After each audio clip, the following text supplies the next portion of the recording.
귀한 찬양 감사합니다. 늘 하나님을 찬송하며 우리 인생을 살아갈 때 마음에 심령에 하나님 평강을 주시고 또 그 찬양을 통해서 하나님의 천군 천사를 우리 인생 가운데 보내주시기를 간절히 소망합니다. 그래서 하나님의 능력 가운데 하루하루 주님의 은혜 가운데서 풀려지는 인생을 사시기를 그리스도의 이름으로 간절히 축원합니다. 어떤 집사님이 꿈속에서 천국에 또 가보고 지옥도 갔다 왔대요. 꿈속에서. 근데 그분이 그렇게 얘기해요. 천국에 갔더니 사람들이 줄을 쫙 서 있더랍니다. 그 천국에 갔으니까 다 들어가야 되는데 천국 문 앞에서보다 쫙 줄을 서서 기다리더래요. 그래서 그 집사님 물어봤습니다. 아니 왜 여기 줄을 이렇게 서 있느냐고, 왜 안 들어가고. 앞에 사람이 얘기합니다. 저 앞에 가서 천국 문 앞에 써 있는 글귀를 보고 오십시오. 그래서 그 집사님 앞으로 가서 천국 문을 딱 쳐다봤더니 거기에 이렇게 써 있더랍니다. 확인 중. 여러분, 사람들이 얼마나 성형수술을 많이 했는지, 이 사람이 그 사람인지 천국에서 DNA 대조를 하고 있더라는 거죠. 지옥에 갔어요, 이분이. 근데 지옥문 앞에 사람들이 안 들어가고 또 줄을 쫙 서 있더래요. 그래서 이분이 또 물어봤습니다. 왜 안 들어갑니까? 저 앞에 가서 지옥문에 써 있는 글귀를 보고 오십시오. 집사님 앞에 가서 지옥문을 딱 봤더니 공사 중 이렇게 돼 있더래요. 왜 그런가 했더니 한국 사람들 때문에 불가마 싸움을 하러 얼마나 다녔는지 지옥불에 적응이 됐어요. 괴롭지 않으니까 지옥에서 다 뜯어고쳐 난방 공사한다고, 지금 더 뜨겁게 하려고. 오늘 저와 여러분은 하나님 은혜 가운데서 예수 그리스도를 믿는 믿음, 바른 믿음 위에 서는 성도가 되시기를 간절히 원합니다. 성형수술이나 여러 가지를 통해서 나의 겉모습만 잘 뜯어고치지 마시고 나의 속사람을 뜯어고치는 성도 되시기 원합니다. 또 여러분 사우나 가서 땀만 빼지 마시고 하나님 말씀대로 살아가셔서 내 삶 속에서 탐욕과 욕심을 빼는 성도 되시기 원합니다. 그래서 저와 여러분은 다 천국에 들어가서 하나님의 은혜를 받아 살아가는 성도들 되시기를 간절히 소망합니다. 마태복음 5장을 보면 예수님께서 산상설교하시면서 팔복을 말씀하시죠. 맨 처음에 8가지 복이 있는데, 근데 어떤 분이 마태는 팔복을 얘기했지만 마귀의 팔복도 있다, 그렇게 얘기하면서 그걸 적어놨어요. 그래서 잠깐 나누려고 하는데 여러분 이건 아멘 하시면 안 됩니다.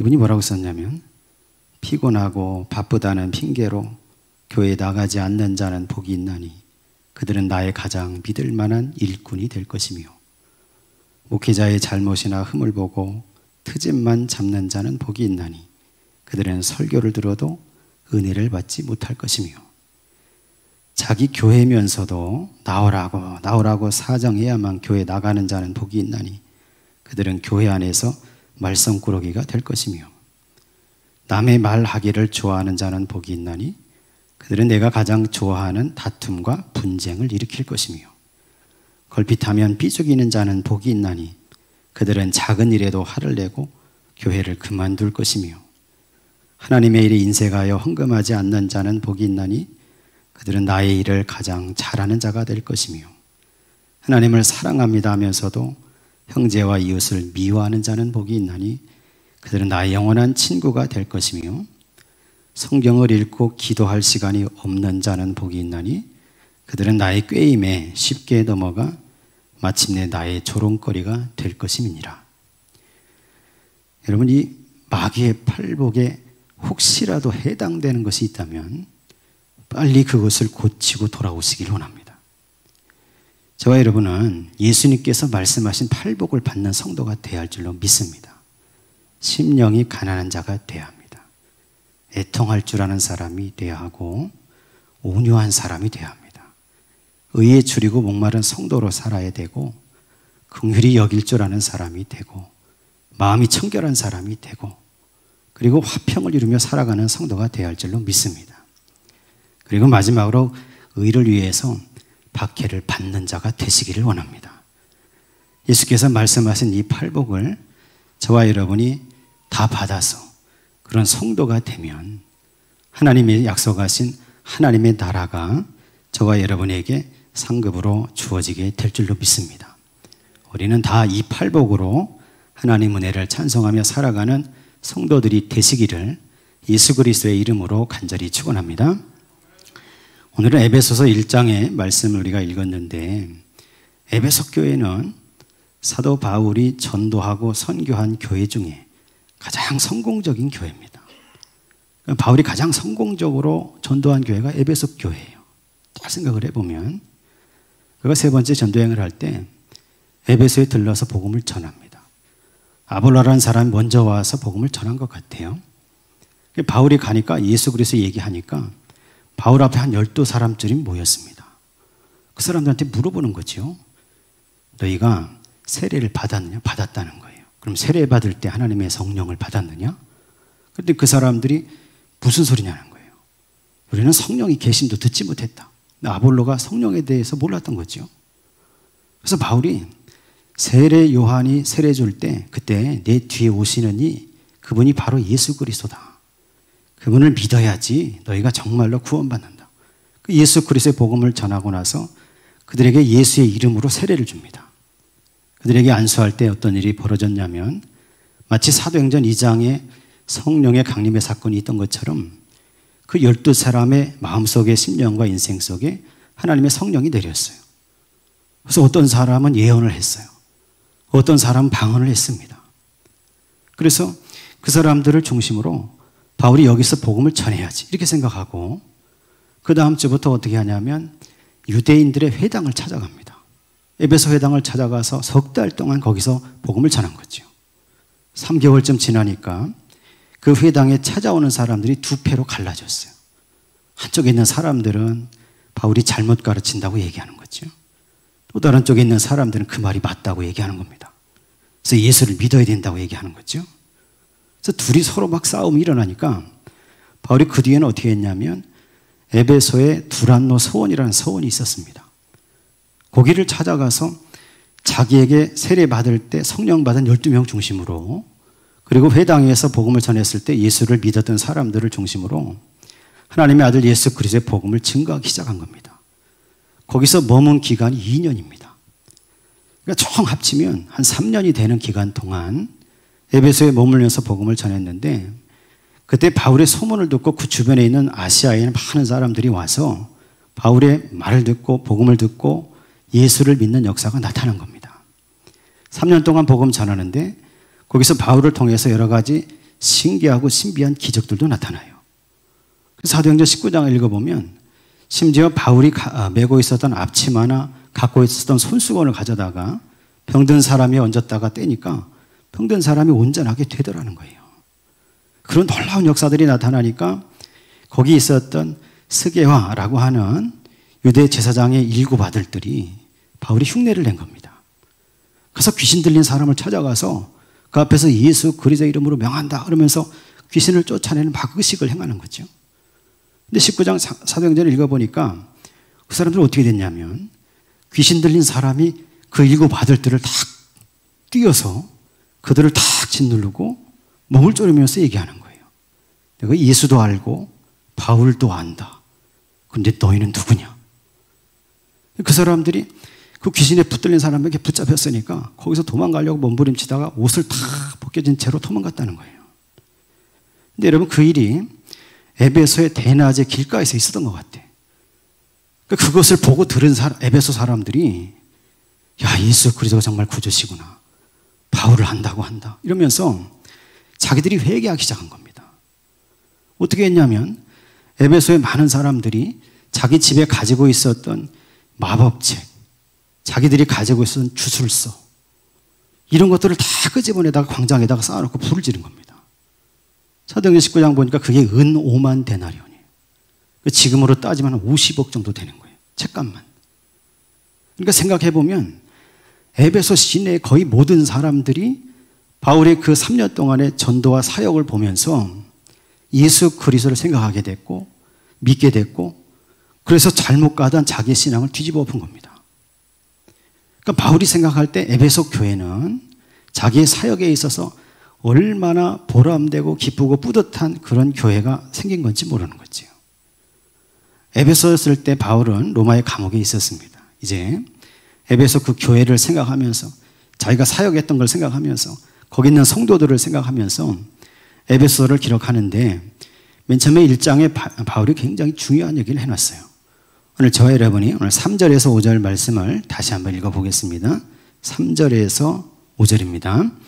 찬송하리로다 하나님 곧 우리 주 예수 그리스도의 아버지께서 그리스도 안에서 하늘에 속한 모든 신령한 복을 우리에게 주시되 곧 창세 전에 그리스도 안에서 우리를 택하사 우리로 사랑 안에서 그 앞에 거룩하고 흠이 없게 하시려고 그 기쁘신 뜻대로 우리를 예정하사 예수 그리스도로 말미암아 자기 아들들이 되게 하셨으니 아멘. 여러분 우리가 읽지는 않았지만 그 뒤에 이어지는 말씀 중에서 여러분 9절 11절 한번 찾아보겠습니다. 먼저 9절 말씀을 찾아서 같이 한번 읽겠습니다. 그 뜻의 비밀을 우리에게 알리신 것이요 그의 기뻐하심을 따라 그리스도 안에서 때가 찬 경륜을 위하여 예정하신 것이니 11절입니다. 모든 일을 그의 뜻의 결정대로 일하시는 이의 계획을 따라 우리가 예정을 입어 그 안에서 기업이 되었으니 아멘. 바울이 에베소 1장에서 뭘 얘기하냐면 하나님이 예정하셨다는 거예요. 에베소 교회 성도들이 에베소 교회 사람들이 그리스도의 복음을 듣게 된 것, 그 복음을 듣고 자기를 회개하고 예수 믿는 사람이 된 것이 태초부터 창세 전부터 하나님께서 예정하시고 택하시고 섭리하셔서 그때 그 일이 벌어졌다는 겁니다. 여러분 저와 여러분도 마찬가지예요. 하나님이 예정하셔서 오늘 우리가 이 자리에 있습니다. 여러분 이것을 깨닫고 믿는 성도가 되시길 원합니다. 바울은 그것을 얘기하는 거죠. 하나님께서 우리를 생각하셨다는 겁니다. 예정하셨다는 얘기는 섭리하셨다는 얘기는 뭐냐면 하나님께서 저와 여러분 한 사람 한 사람을 생각하셨다는 거예요. 이 땅을 존재하게 될 우리들을 하나님께서 미리 생각하시고 그 사람의 인생을 미리 불쌍히 여겨주셔서 저와 여러분이 예수를 믿는 믿음으로 갈 수 있는 길을 열어주셨다는 겁니다. 우리는 생각 그렇게 하죠. 내가 교회 왔고 내가 예수 믿었고 내가 헌금 드렸고 내가 직분자 됐고 아니 바울은 그게 아니라는 겁니다. 하나님께서 섭리하셔서 하나님께서 나를 생각하셔서 하나님께서 미리 예정하셔서 미리 정하여 주셔서 내가 예수 믿게 됐다는 거죠. 오늘 저와 여러분이 그런 믿음으로 살아가게 되시기를 원합니다. 어떤 목사님이 이런 간증을 하시더라고요. 자기가 목사 된 것은 다 하나님의 섭리와 예정 때문인데 특별히 수박서리 사건을 통해서 자기를 섭리하셨다는 거예요. 무슨 얘기냐면 그 목사님이 초등학교 6학년 때 친구들하고 같이 동네 수박밭에 수박서리에 갔대, 여름에. 근데 자기가 가고 싶어서 간 게 아니라는 거예요. 친구들이 덩치 큰 녀석이 자기를 끌고 갔대. 그래서 여러 명이 가서 막 수박서리 하는데 수박밭 주인이 나타난 겁니다. 막 소리를 치면서 쫓아오는데 다른 친구들 다 도망가는데 자기가 잡혔어요. 붙들려가지고 그 수박밭 주인이 자기를 데리고 자기 집으로 막 가더라는 겁니다. 너 집 어디냐 그러면서. 자기 집에 가서 그거 딱 앉혀놓고 부모님 딱 불러놓고 얘가 이렇게 했으니까 손해본 거 다 변상하라고. 안 그러면 이 녀석 갖다 경찰서에 넘길 거라고. 부모님이 그거 다 변상하겠다고 했대요. 그러면 거기서 끝내야지. 수박밭 주인이 그 다음날 어떻게 했냐면 이 녀석을 또 데리고 학교로 찾아갔어요. 초등학교. 교무실로 들어간 겁니다. 교장 선생님을 찾아간 거예요. 얘가 어제 우리 밭에 와 수박서리 한 놈이라고. 근데 그때까지 자기는 학교에서 아주 착하고 얌전하고 말 잘 듣고 그런 친구로 소문이 나 있었어요. 근데 그 사건을 통해서 자기 이미지가 완전히 다 구겨진 거잖아요. 근데 이미지만 구겨진 게 아니라 동네방네 학교에도 다 소문이 났죠. 자기 마음속에 뭐가 생겼냐면 죄의식이 생긴 거예요. 죄의식이. 초등학교 6학년생이 자기 마음속에 죄의식이 생기니까 그렇게 힘들더라는 거예요. 자기가.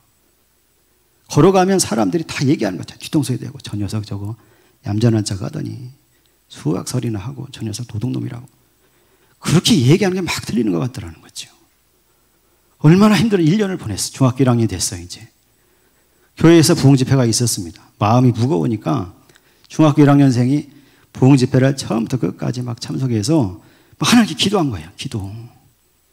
어떻게 하면 죄의식 어떻게 합니까? 기도해야지. 하나님 앞에 나와서 하나님 이거 어떻게 해결할 수 없습니까? 나 이거 힘들어서 못 살겠습니다. 그러면서 중학교 1학년생이 권사님들, 장로님들, 집사님들 다 기도하는데 그 틈에서 막 기도한 겁니다.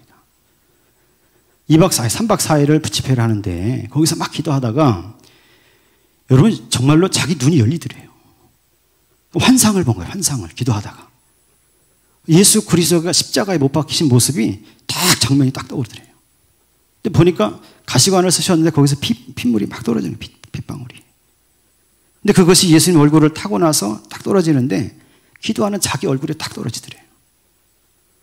근데 그런 순간에 참 신기하게도 자기 속에 있던 죄의식, 죄의 문제가 다 녹아내리더랍니다. 그래서 이분이 그 뒤로 자기가 그걸 알았다는 거예요. 아, 예수 그리스도의 피의 보혈로 내 죄사함을 받는다는 게 어떤 거라는 걸 알았다는 거예요. 그리고 나서 자기는 목사가 되기로 결심하고 신학교를 갔고 그래서 목회를 하게 됐다는 거죠. 오늘 저와 여러분에게도 그런 하나님의 택하시고 예정하시고 섭리하시는 역사가 있기를 원합니다. 그분은 자기 인생을 돌아볼 때 그 수박설이 사건이지만 그 사건이 없었으면 자기가 어떻게 목회자가 되냐는 거예요. 다 하나님의 섭리 가운데에서 예정하신 일이라는 거예요. 오늘 저와 여러분이 우리가 믿음으로 살아가는 것이 그 예정 가운데 있다는 사실을 우리가 깨닫고 믿음으로 고백하며 살아가는 성도 되시기를 원합니다. 하나님 우리를 예정하셨습니다. 왜 예정하셨습니까? 하늘의 신령한 복을 받게 하기 위해서. 오늘 말씀을 읽어보니까 하늘의 신령한 복이 뭡니까? 예수 그리스도의 피로 속량, 곧 죄사함을 받고 하나님의 아들들, 하나님의 자녀들이 되게 하시려는 거예요. 우리가 믿을 때 하나님의 자녀들이 됩니다. 하나님의 자녀가 되는 것이 왜 중요합니까? 자녀가 돼야 하나님의 나라를 상속받죠. 하나님의 나라를 어떻게 갑니까? 내가 자녀가 돼야 갈 수 있어요. 오늘 저와 여러분이 나를 섭리하셔서 예정하시고 택하셔서 불러주시고 예수 믿게 하셔서 죄를 속량하시고 하나님의 자녀 되게 하신 것을 감사하시길 원합니다. 오늘 말씀해 보니까 하나님께서 이렇게 나를 부르셔서 섭리하시고 하늘에 속한 모든 신령한 복을 받게 하셨는데 그 목적이 내가 하나님의 자녀가 되게 하는 것, 그것이 있고 또 하나 바울이 그 목적을 얘기한 게 있습니다. 오늘 그 말씀도 읽어볼 텐데 오늘 말씀 중에 6절에 있는 말씀을 한번 찾아서 읽어보겠습니다. 6절입니다. 이는 그가 사랑하시는 자 안에서 우리에게 거저 주시는 바 그의 은혜의 영광을 찬송하게 하려는 것이라. 아멘. 우리가 읽지 않았는데 뒤에 이어지는 말씀 중에서 여러분 12절도 한번 찾아서 보겠습니다. 12절입니다. 이는 우리가 그리스도 안에서 전부터 바라던 그의 영광의 찬송이 되게 하려 하심이라. 아멘. 마지막 14절도 한번 읽어보겠습니다. 이는 우리 기업의 보정이 되사 그 얻으신 것을 속량하시고 그의 영광을 찬송하게 하려 하심이라. 아멘. 하나님이 왜 예정하시고 선택하셔서 신령한 복을 받게 하셔서 하나님의 자녀가 되게 하셨습니까? 하나님의 영광을 찬송하게 하기 위해서 그렇게 하셨다는 거예요. 저와 여러분이 하나님의 영광을 찬송하는 자가 되시기를 원합니다. 예배 시간에 우리 성가대원만 찬송하는 게 아니고 우리가 일상을 살아가면서 삶의 모습 속에서 삶의 자리에서 하나님의 영광을 찬송하는 자가 되어야 한다는 거예요. 그게 목적이라는 겁니다. 하나님 왜 우리를 부르셨습니까? 하나님을 찬송하기 위해서 불렀다는 거죠. 여러분 일상의 삶 속에서 하나님 찬송하시기 원합니다. 기쁠 때 찬송해야죠. 기쁠 땐 찬송이 나오죠. 어려울 때는 어떻습니까? 죽음의 기로에 섰을 때는 어떠냐 이거예요. 내가 죽음의 기로에 설 때도 하나님을 찬송할 수 있는 사람이 돼야 한다는 거예요. 바울은 감옥에서 지금 찬송하는 겁니다.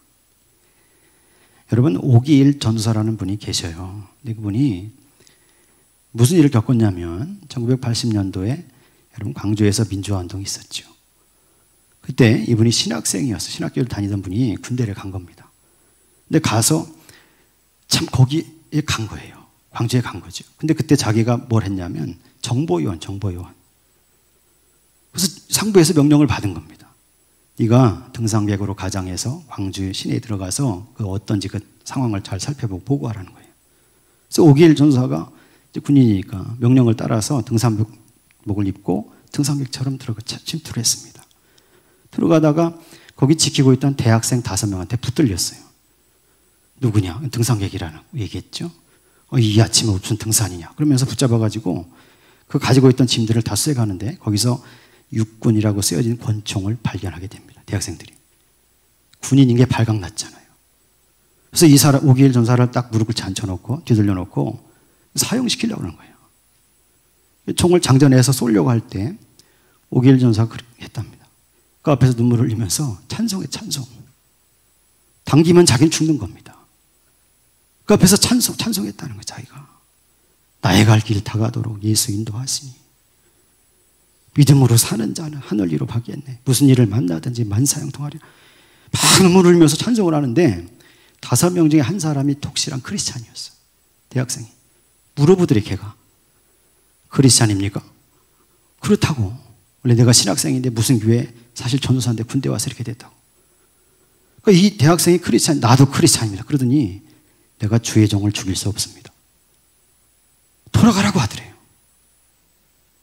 여러분, 그 전사님은 찬송이 자기를 살렸습니다. 여러분, 그 전사님뿐만이 아니에요.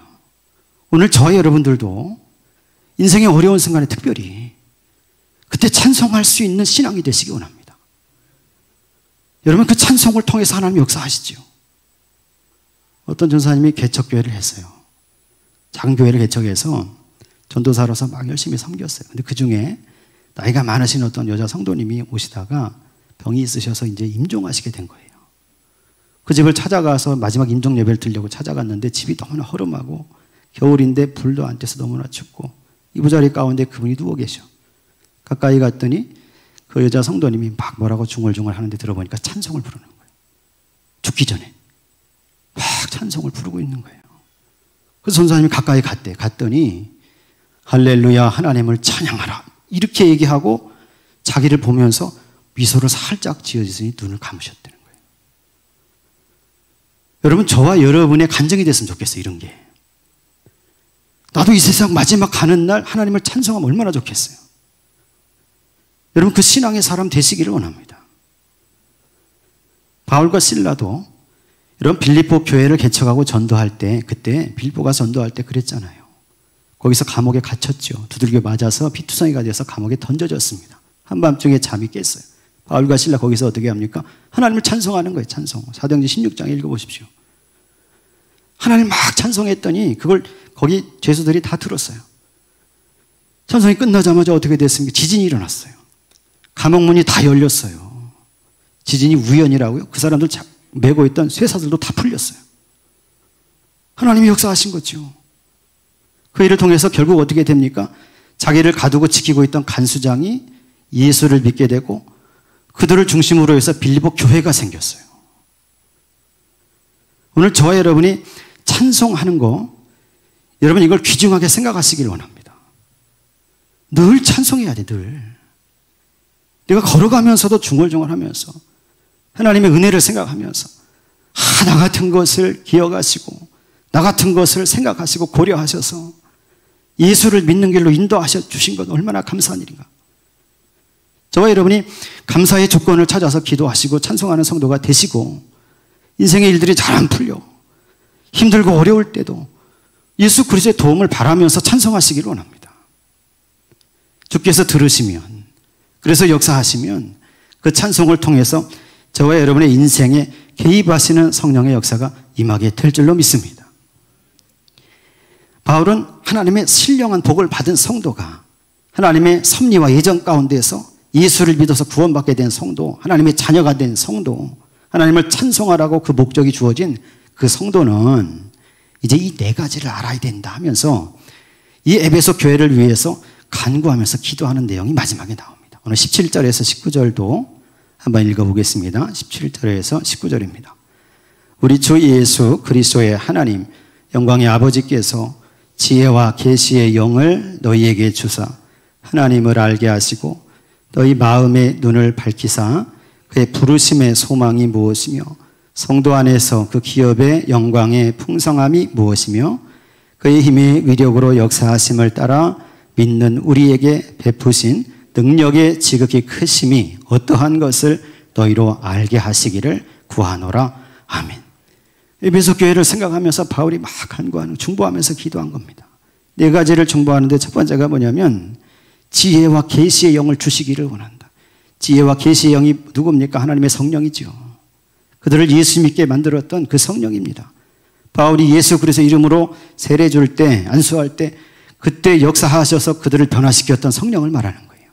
그 영을 더 부어주셔서 너희가 하나님을 알게 되기를 원한다는 거예요. 하나님을 알게 되기를. 여러분, 저와 여러분이 하나님을 알게 되시기를 원합니다. 하나님은 어떤 분이십니까? 전능하신 분이시죠. 거룩하신 분이십니다. 그 하나님은 긍휼하신 하나님이시고 그 하나님은 공의의 하나님이시죠. 여러분, 이것을 계시의 역사, 하나님의 성령의 역사를 통해서 분별하여 보고 알고 살아가는 성도 되시기를 원합니다.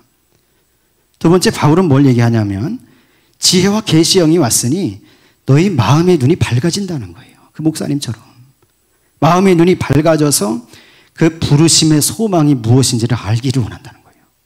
예수께서 나를 부르신 소망이 있다는 겁니다. 하나님께서 나를 예수 믿게 하신 하나님의 소망이 있다는 거예요. 그 소망을 너희가 알았으면 좋겠다는 거죠. 여러분, 예수 그리스도께서 부활하신 다음에 마태복음 28장 마지막을 읽어보면 제자들에게 얘기합니다. 하늘과 땅의 권세 하나님께서 나에게 주셨다는 거예요. 예수님께. 너희는 이제부터 모든 백성으로 제자를 삼으라는 거예요. 아버지와 아들과 성령의 이름으로 세례를 베풀고 내가 너희에게 분부한 모든 말씀을 가르쳐서 지키게 하라는 거예요. 하나님께서 우리를 부르신 소망 한 가지는 뭡니까? 제자 삼으라는 거예요. 제자. 믿는 사람을 만들어라는 거예요. 사도행전 1장 8절을 보니까 잘 아시죠? 성령이 너에게 임하시면 권능을 받고 예루살렘과 온 유대와 사마리아와 땅끝까지 이르러 내 증인이 되라. 하나님께서 나를 부르신 소망이 어떤 겁니까? 두 번째, 증인이 되는 거예요. 증인. 증인이 뭡니까? 내가 경험한 하나님, 만난 하나님, 내가 보고 듣고 내가 경험하고 내가 느끼고 깨달은 그 하나님을 말하고 증거하는 사람이 되라는 거죠. 여러분, 또 있습니다. 예수께서 율법사하고 대화하실 때 가장 큰 계명을 말씀하셨어요. 그게 어떤 겁니까? 마음을 다하고 뜻을 다하고 목숨을 다해서 주 너의 하나님을 사랑해라. 그리고 내 이웃을 내 몸처럼 사랑하라. 이것이 온 율법과 선지자의 강령이다 말씀하셨죠. 하나님 우리를 부르신 소망이 뭡니까? 하나님을 목숨처럼 사랑하고 내 이웃을 내 몸처럼 사랑하는 거예요. 이것을 소망을 하나님이 가지고 우리를 부르셨다는 겁니다. 그러니까 저와 여러분이 지혜와 계시의 영 성령을 받아서 나를 부르신 하나님의 목적, 나를 부르신 하나님의 소망을 알고 그것을 지키면서 살아가는 인생이 되시기를 간절히 원합니다. 바울은 세 번째로 에베소 교회를 향해서 이것을 중보하죠. 성도 안에서 그 기업의 영광의 풍성함이 무엇인지를 알게 원한다. 그 기업은 뭡니까? 하나님의 나라예요. 하나님의 나라의 영광의 풍성함이라는 거예요. 그걸 어떻게 알 수 있습니까? 성령을 통해서만 알 수 있어요. 내가 기도하면서 찬양하면서 하나님 예배하면서 내가 인생을 살아갈 때 하나님의 성령의 역사를 베풀어 주시면 그의 나라를 볼 수 있습니다. 하나님의 나라, 하나님의 영광의 보좌 앞에 서는 그 영광의 순간에 참여할 수 있다는 거예요. 그것을 알기를 원한다는 거죠. 마지막 네 번째로 바울은 이것을 소망하죠. 믿는 우리에게 베푸신 능력의 지극히 크심이 어떠한 것. 하나님의 능력이 있다는 거예요. 그 능력이 얼마나 큰지 그것을 너희가 경험하여 알기를 원한다는 거예요. 여러분, 어떤 목사님이 산골에서 목회를 하셨어요. 25년 동안 자그마한 산골 교회를 개척해서 섬기셨습니다. 근데 그분이 이런 간증을 또 하시더라고요. 간증 얘기를 많이 하는데 그분이 목회하다가 어느 날 이제 교통사고를 당했어요. 그래서 이제 목을 좀 다쳤습니다. 그래서 목이 잘 안 움직여요, 이렇게. 근데 산골이니까 성도들이 여기저기 멀리게 있습니다. 그래서 자기가 이 교회 차를 하나 마련해서 옛날에 우리 교회도 15인승 있었잖아요, 봉고차. 그런 걸 하나 딱 마련해서 주일날만 되면 그걸 몰고 교인들을 데리러 가는 거예요. 여기 가서 데려다가 교회, 저희 가서 데려다가 그래서 예배 드리고 끝나면 또 모셔다 드리는 거예요. 그렇게 사역을 하는데 오늘 예배 끝나고 교인들 다 태우고 내려가다가 산길에서 한 10살 된 어린 여자아이를 친 겁니다. 얘가 탁 떨어졌는데 아마 머리를 다친 것 같아요. 정신이 잃어버렸어요. 응급실로 실려갔죠. 나중에 알고 보니까 그 산골에 무당 할머니가 있어요. 무당 할머니 손녀딸이래, 그게. 그 무당 할머니가 화가 머리끝까지 난 거예요. 아니, 몸도 뭐 그 목사 X가 막 욕을 막 하면서 막 여기 와서 무슨 교회를 한다고. 우리 손녀딸, 귀한 딸 저렇게 쳤다는 거죠. 나중에 알고 보니까 그 손녀딸을 그냥 이 목사님 친 게 아니고 이 손녀딸이 정신 이상해요. 그러니까 차가 내려오는데 뛰어든 거예요, 얘가. 근데 그게 가서 응급실에 있다가 중환자실로 옮겨서 4개월 동안 있었습니다. 정신이 잃어가지고. 이 목사님 어떻게 합니까? 교회 가서 붙잡고 기도하는 4개월 동안. 하나님, 왜 이렇게 하십니까, 나한테? 내가 이 우지에 들어와서 예수 그리스도의 복음 전한다고. 내가 이렇게 살아가는데 왜 나를 이렇게 어렵게 하십니까? 4개월 동안 진행되니까 무당집 할머니 무당집에서 합의금을 달라고 하더라고요. 합의금. 수천만 원을 요구하는 거예요. 이 목사님 기도하면서 4개월 동안 2가지 제목 가지고 기도했다면, 하나는 뭐냐면 그 10살짜리 아이가 머리를 다친 것 같은데 얘가 온전하게 잘 깨어나게 해주시길 원합니다. 2번째는 뭐냐면 내가 지금 돈이 없는데 수천만 원 어디서 구합니까? 하나님 도와주셔서 이거 합의 잘 할 수 있게 도와주십시오. 4개월 동안 막 부르짖으면서 울부짖으면서 막 밤마다 기도했다는 거예요. 여러분, 이 실화입니다. 4개월 만에 그 아이가 깨어났어요. 6살짜리가. 깨어나서 집에 돌아왔으면 퇴원해서 돌아왔어요.